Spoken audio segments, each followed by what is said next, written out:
What's up, guys? Welcome to another episode of Take Action. I'm your host, roycejak, and in today's episode, we're going to be talking about why health really is wealth, how having good health can rub off on every other aspect of your life, as well as a few tips and tactics that I personally implement into my life to keep my health in check and make sure that I'm operating at the level I would like to. Okay, so let's get into it. All right, so the way I see it, there are two foundational reasons that I personally believe health is extremely important, okay? The first reason is that when you are healthy, you are operating mentally at a far higher level, okay? When your body, the human body is one synergistic thing, okay? Everything works synergistically with each other, okay? So if your body is out of shape and broken down and not operating well, your mind is going to reflect that, okay? And I don't want to get this mixed up with just your physical appearance, right? Your weight has nothing to do with this. It's you could be sleep deprived, your body's broken down.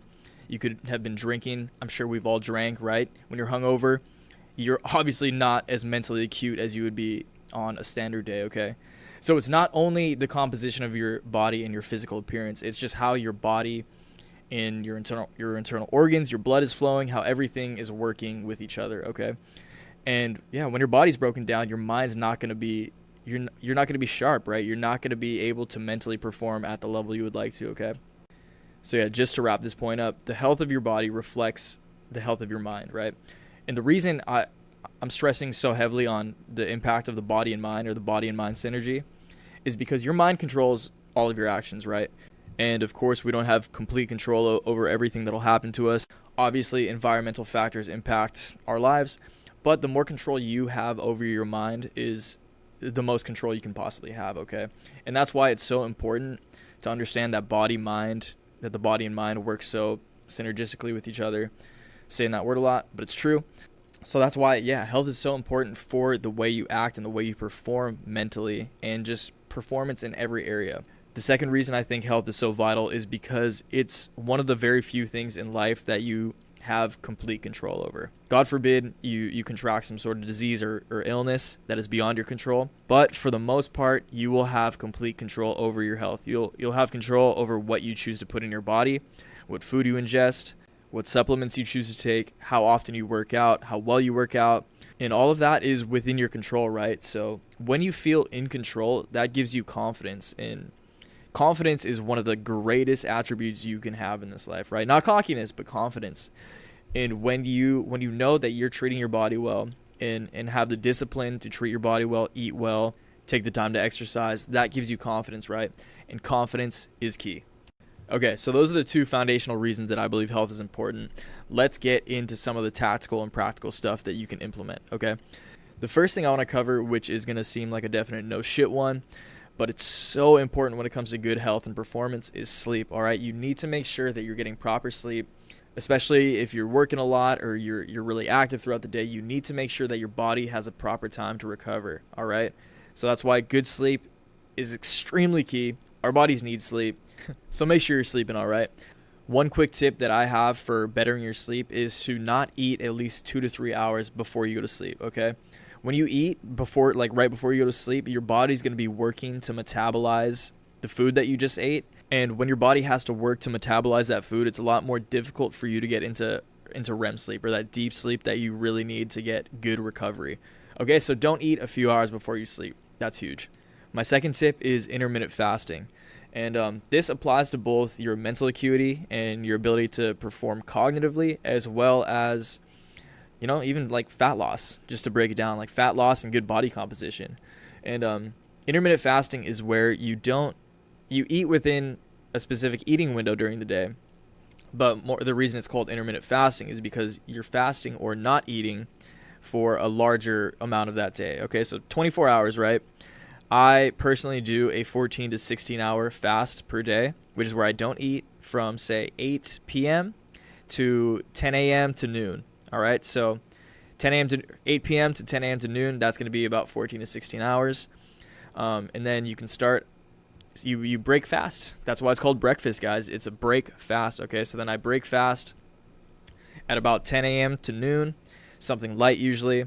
But anyway, the reason I do this is because it makes me feel a lot sharper throughout the first part of my day. So morning specifically, if I eat like right after I wake up or within even an hour or two of waking up, I just get sluggy, right? Even if I eat something light, I just get a little sluggier. I just get slower.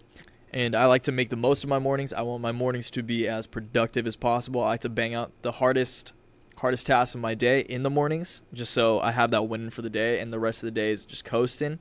So I ain't got time to be sluggish, So that's why I like to intermittent fast. It makes me more mentally sharp. And as far as like body composition, it's proven that your cortisol, which is your stress hormone, spikes in the morning. That is when your body is just in fat burning mode as is. So if you're fasting in the morning and you wait to eat, that's just more time for your body to burn off its own fat, okay? Because you're not giving it anything else that it can burn off. So it's forced to burn off your fat, all right? So little fat loss tip too, right? If you want to look clean, you want to look cut, summer's coming up, start intermittent fasting, okay? All right, number 3, this is going to be the last one, and this is supplements. I'm huge on supplements. I'm a nerd when it comes to health. I take probably 30 to 40 supplements every single day.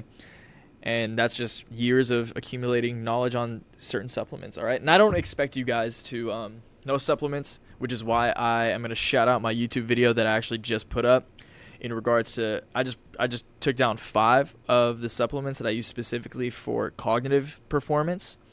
I'll probably do another one for physical performance sometime in the future. But again, I really think it's important to improve your mental performance prior to your physical performance because of the reasons that I just stated at the beginning of this podcast. But yeah, anyway, you can check that out. YouTube, Royce Jacob, broke down supplements. Check it out. And yeah, supplements again are, as they're named, they're supplements, okay? They're not a magic bullet. It's not fairy dust. I mean, shit, some of it's pretty darn good. But you can't rely on just supplements to better your life, okay? You have to do the foundational things. Like we were talking about earlier, sleep, exercise, huge. Just make sure that you're in touch with the fundamentals prior to using supplements. But if you're a relatively healthy person and want to try supplements, I highly recommend trying out supplements. The way I look at it is that even if, say, you take one supplement and it makes you 1% better and operate at 1% more efficiency, if you have a stack of 10 supplements that can improve your life by 1%, that means that you're operating 10% better, which is pretty fucking sick, right? So that's what it's all about to me. It's just optimizing your life, optimizing every walk of your life. And yeah, to circle back to like good health will rub off on every single other aspect of your life. So I'm going to close it off on that note. I hope you guys enjoyed this. I really appreciate you guys for listening, and I'll catch you guys next time. Peace.